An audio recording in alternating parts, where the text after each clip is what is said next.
Are you a film fan who loves the ultimate home video experience? Look no further than The Disconnected.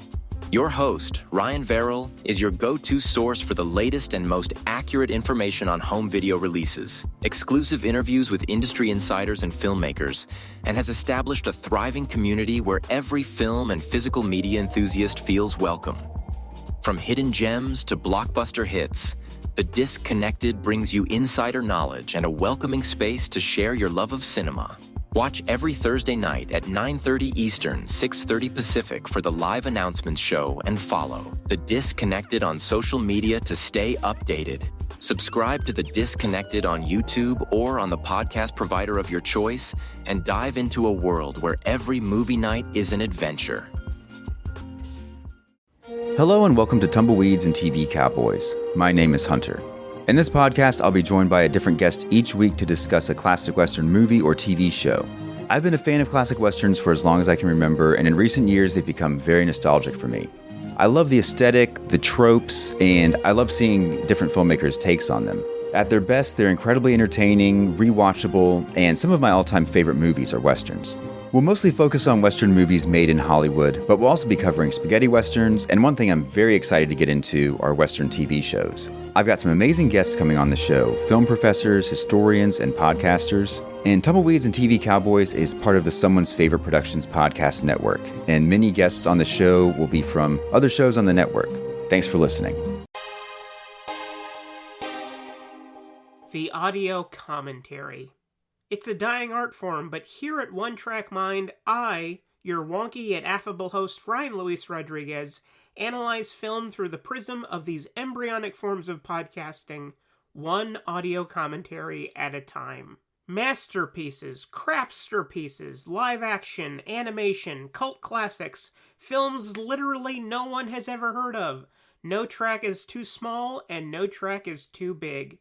Join me and my guests from the entertainment world as we keep these features alive every other Tuesday.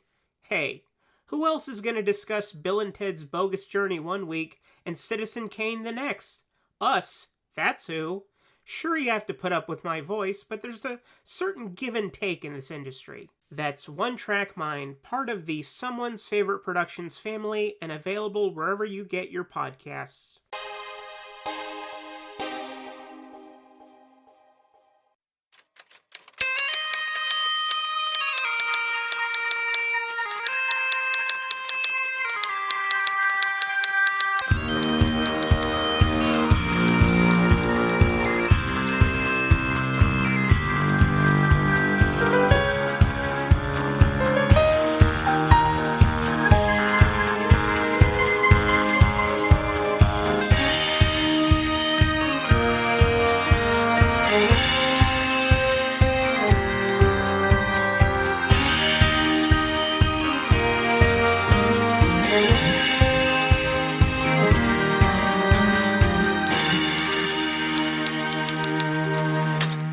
Remember the penny arcades that used to be so much fun when you were a kid? For a handful of coins, you could test your strength, your skill at a pinball machine.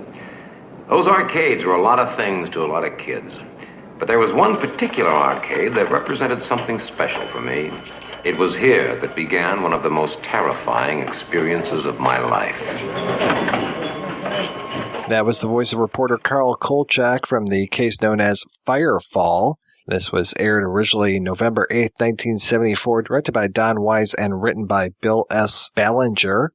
And we're back in the original Kolchak series now, the 6th episode.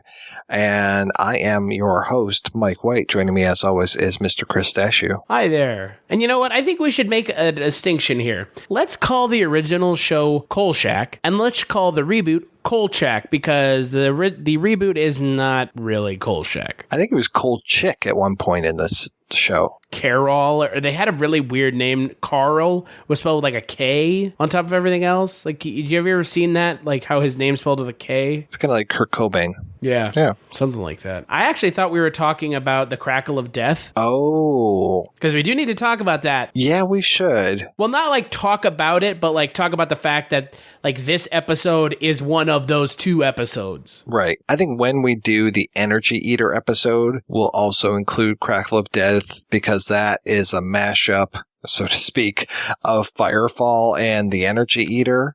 So I think that'll be good. And I'll go back. I'll rewatch this episode at the time. Obviously the Energy Eater will be fresh in my mind. And then we can see how they kind of mixed and matched those things and tried to make 2 episodes into one big episode.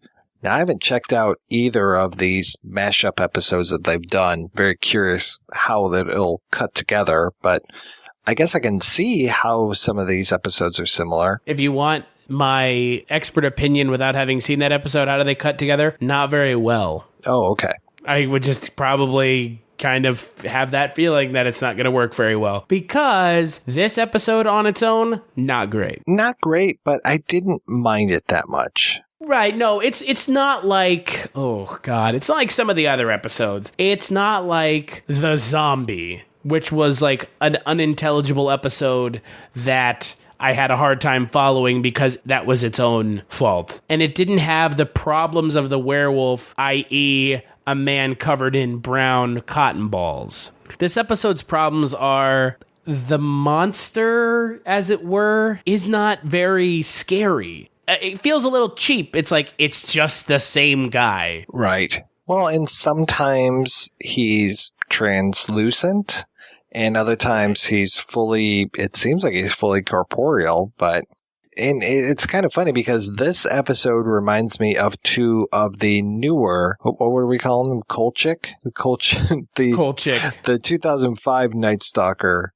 This reminds me a little bit of The 5 People You Meet in Hell, and it reminds me a lot of the episode we just did last month, 3, because there is this whole idea of a group of people who have wronged someone and them being punished from beyond the grave. And that's really kind of what's at the heart of this. And I think us having seen that story so many times in so many other mediums, I think we're kind of used to it. But at the same time, that story idea has been around forever. I mean, it's a haunting story. And the only difference really is that it's not our main character, what the ghost looks like, what this apparition looks like, that it's actually another character who we've never met in our entire lives who has taken on this guy's form, this astral projection. So at first I thought that our bad guy, who's not really a bad guy, Ryder Bond, who's played by Fred Beir, I thought, oh yeah, he has this wish to kill people and he doesn't even realize it. I was really kind of putting this whole like psychological spin on it, only to have this kind of dumb twist towards the end. Well, oh my god. The rules of this episode seem so wishy-washy and like poorly defined. And they don't really explain how the character of Markov is able to astral project as a ghost doppelganger. They don't explain it at all. They're just like, this could happen. The gypsy is like, this could happen. It's like, okay, sure. Like, all right, fine. Like, we're essentially told this is the way it is, accept that. And it's like, but you're not even giving us like an explanation. So the 70s... In case you didn't know this, Chris, the 70s were rife with just goofy, supernatural things, people on these like self-help quests, and there was just a lot of like kind of spiritual kind of things out there. So I talked about this a little bit 2 episodes ago when I was talking about, the yogi who was over in the States, and that kind of plays with where people were at this time. Things like Scientology were really kind of taking off. There were all these, like group therapy, all this kind of stuff going on. And it was also, I think people were just trying to like get their shit together after the 60s. So there was also a lot of like, idea of alien abduction, about astral projection, about telekinesis. So that's why you have shows like you've probably seen, like Arthur C. Clarke's, The Amazing World or whatever, and In Search of, and then just all of these supernatural type shows, but moreover, more of the movies, Chariots of the Gods, these kind of things. So this whole idea of like spontaneous human combustion, I mean, that's right in line with this kind of stuff. So this is like, oh my gosh, there's this phenomenon, this crazy phenomenon. So that they kind of are playing with that in this episode. I was just like, oh, well, that's kind of cool, kind of being timely and talking about spontaneous human combustion, and this big mystery.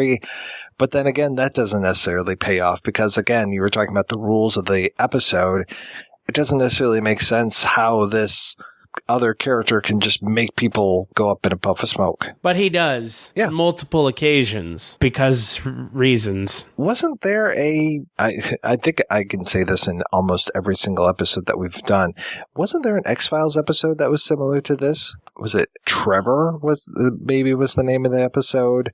And there's like, I think they talk about spontaneous human combustion in that. And there's a guy who can like walk through walls. I remember the episode with Morgan Shepard's son where he can like control fire and like makes people burst into flames. All right. The guy who would go on to play Crowley in Supernatural. Right. Mark Shepard? Yeah. But I don't remember. I mean, I'm sure there was.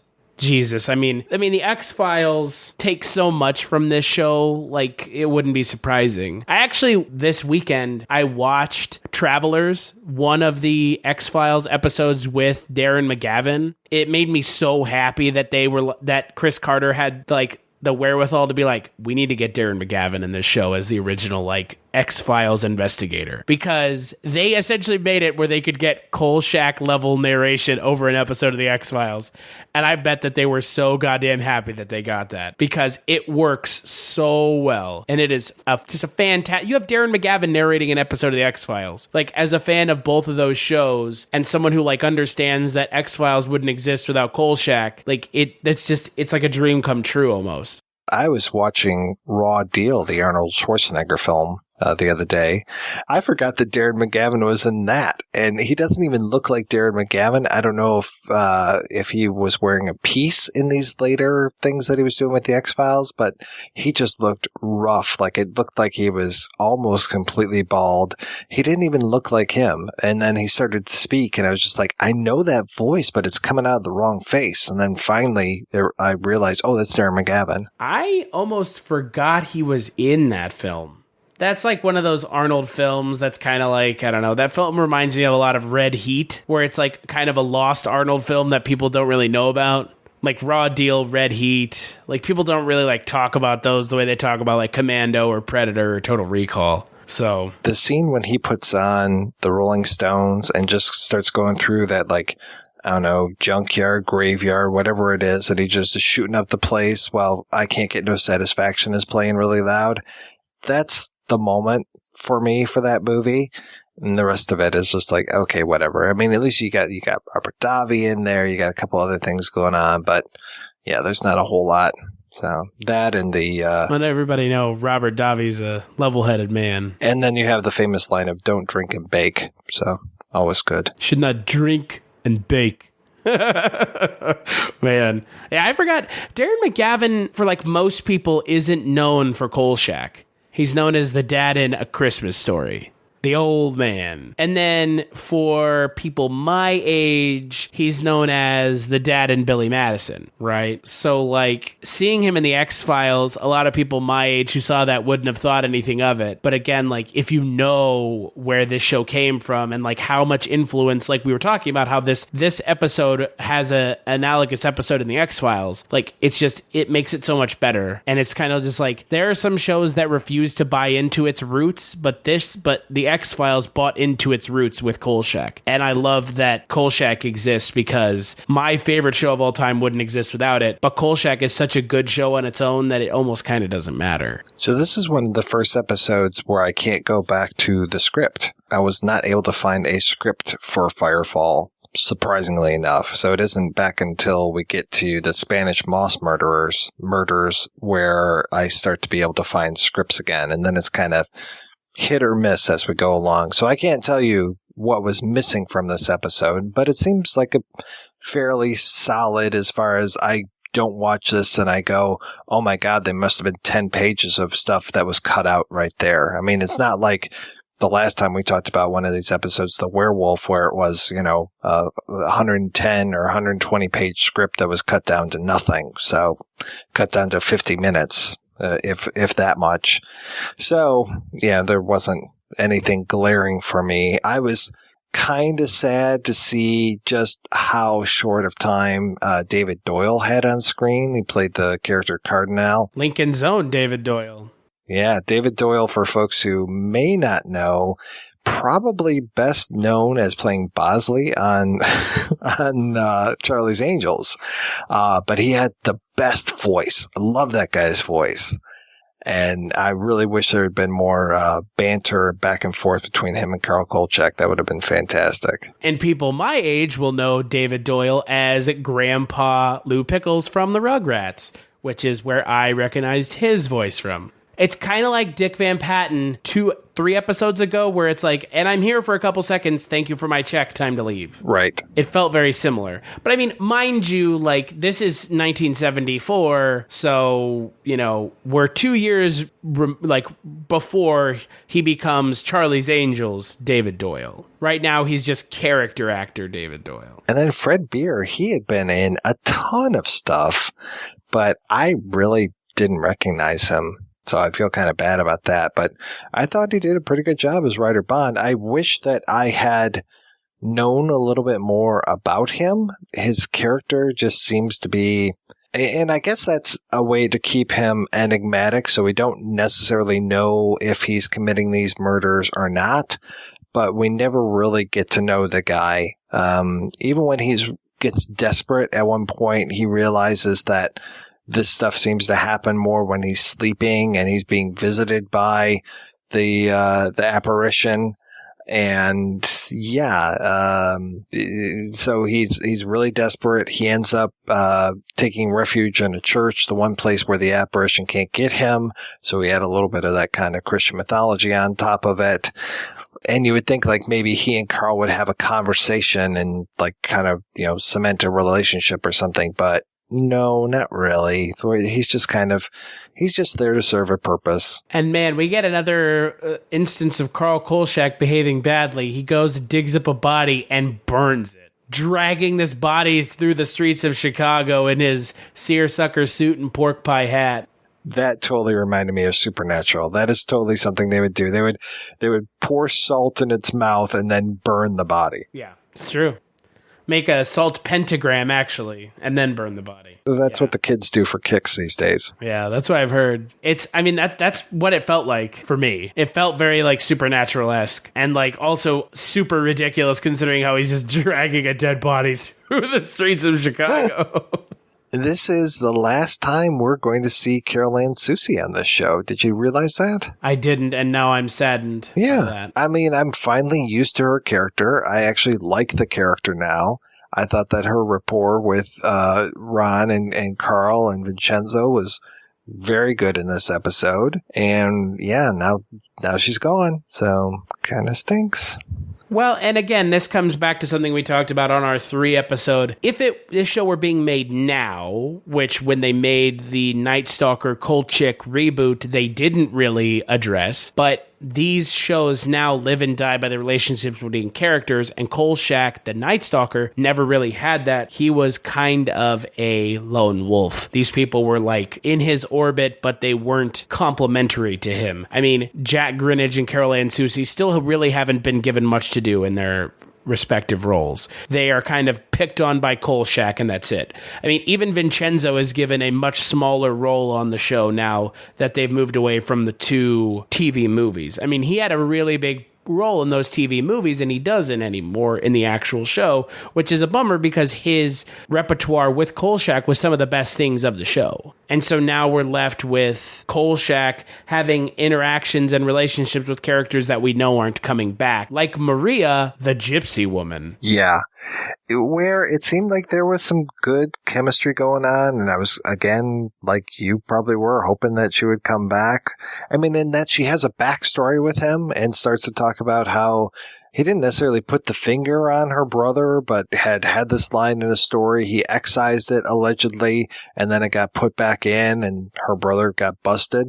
It's just like, okay, yeah, this is kind of cool to have this backstory. I have to say, at first when I saw her, I thought she was Rhoda, Valerie Harper, but this Madeline Rue is definitely not Valerie Harper. But yeah, just for some reason, I was reminded of when Valerie Harper played a prostitute on Columbo, and just something about the makeup and stuff. But then I realized that no, Madeline Rue was the crew member who really fell for Khan in Star Trek Space Seed episode. She's the one that goes with Khan, I believe, at the end of the episode, and the reason he kills Kirk, tries to kill Kirk in Wrath of Khan. Yeah, she died on Ceti Alpha 6. So. Yeah, and that's where those nasty earbugs came in. Yeah. Oof. Killed so many of his crew, and not all at once. And not. Sorry, I just saw Wrath of Khan again the other day. Well, Wrath of Khan is a fantastic movie, so probably my favorite of the original Star Trek films. I think my favorite of all of them. Well, I mean, yeah, they're all pretty great. I mean, the one with the whales, come on, you can't beat that. No, I'm saying it's my favorite of all the Star Trek films, whether it's reboot, next gen, any of that kind of stuff. J.J. Abrams' 2009 Star Trek, sir, is the best, obviously. Oh, wow. I'll see myself out. Thank you. Fucking J.J. Abrams. Get out of here, you member Barry's monster. God. Well, thank God he's directing that new Star Wars movie. Come back and save us, JJ. Save us from ourselves. How dare we have a director with an actual vision that isn't what Kathleen Kennedy wants? Oh, my. Oof, fucking, she's not coming on my podcast, and she ain't coming on this podcast anytime soon. And next month on the projection booth, we talk to Kathleen Kennedy. Yeah, right.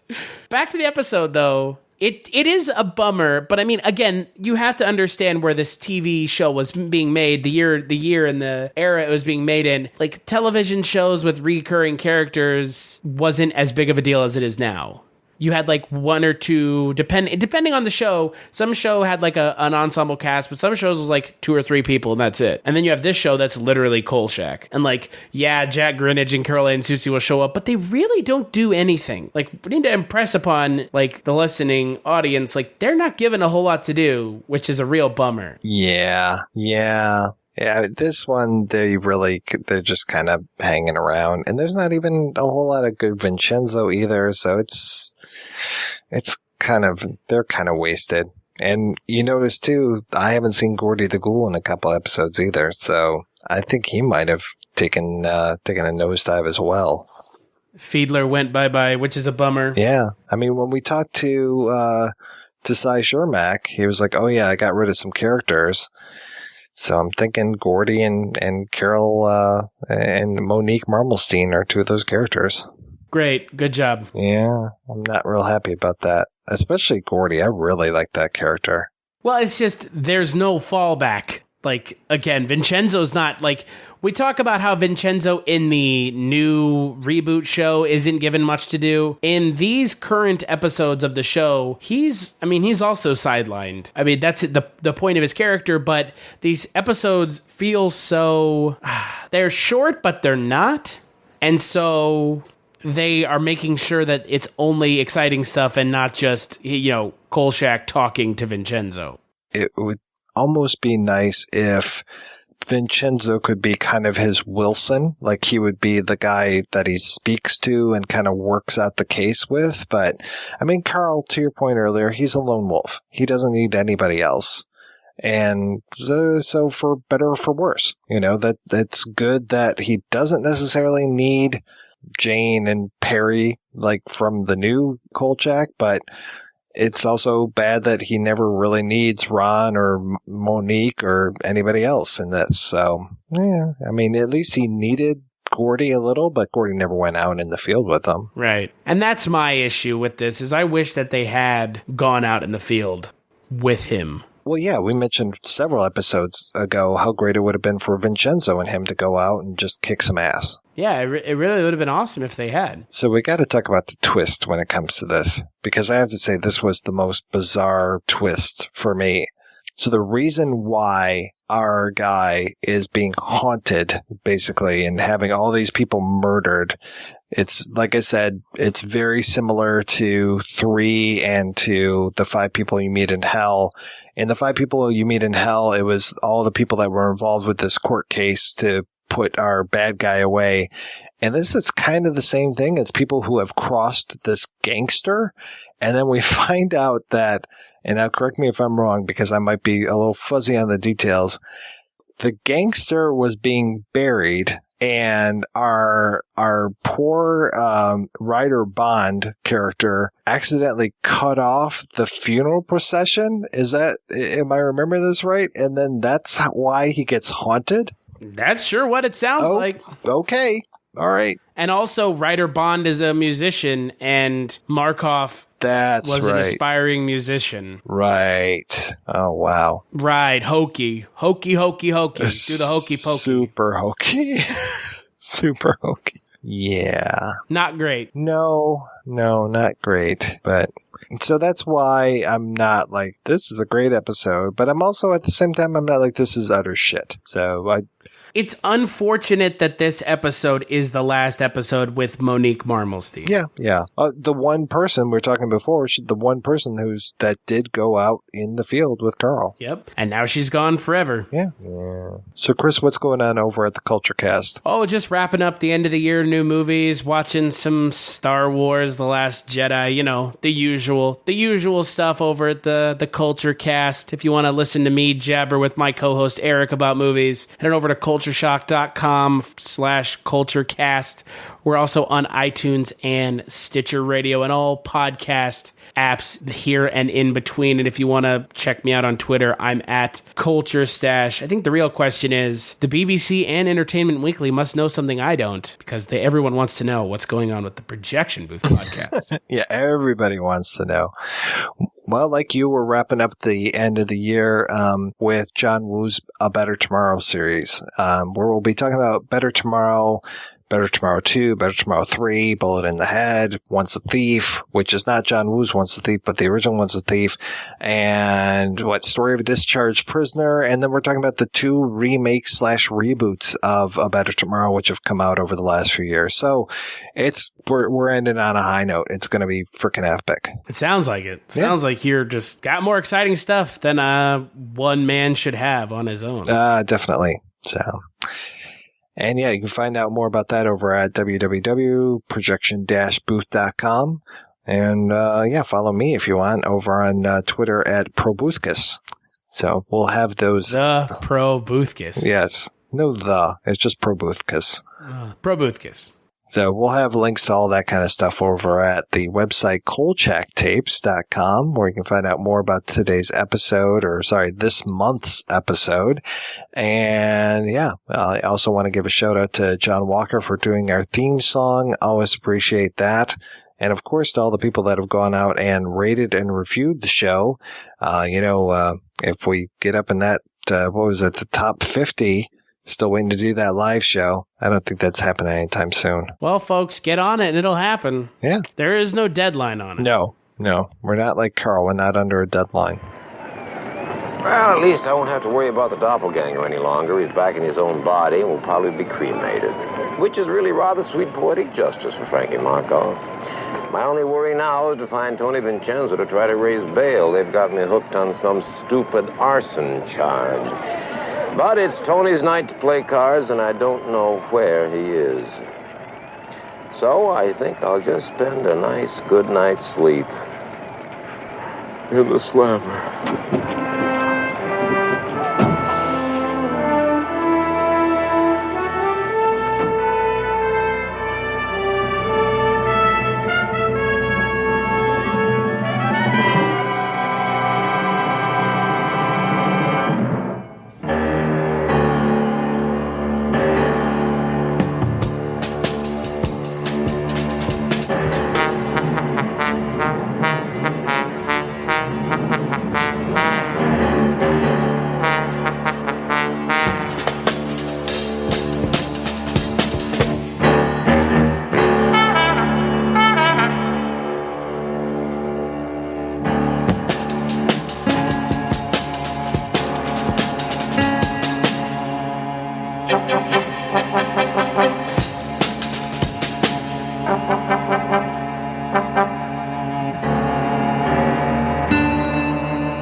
Hello, this is Aaron West. I am the author of the A24 New Wave.